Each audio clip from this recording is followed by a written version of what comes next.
இது வந்துட்டு metal wait guys. இந்த வெயிட் தரதே இந்த மெட்டல் வெயிட் தான். பார்த்தீங்கன்னா உங்களுக்கே தெரியும். இது வந்துட்டு ஓரளவுக்கு வெயிட்டாக இருக்கும் கைஸ். ஆனால் இது ஃபேக்குங்கிறதுனால அந்த அளவுக்கு வெயிட்டில். ஓகே கைஸ், நம்ம இப்போ பெய்ப்ளேடை டோட்டலாக ஃபிக்ஸ் பண்ணியாச்சு. பார்க்கவே அது ரெடியாக மாஸாக இருக்குது. இதோட ஒரு கிமிக் இருக்குது கைஸ்.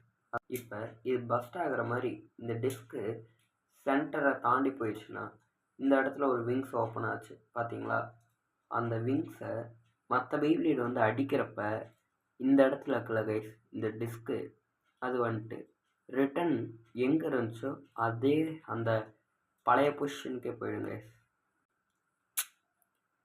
ஓகே, இப்போ போயிடுச்சு கைஸ். பார்த்தீங்களா?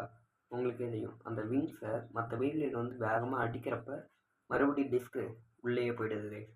அதனால தான் இந்த பெய்ப்ளேட் பஸ்டே ஆகாதுங்கிறோம்.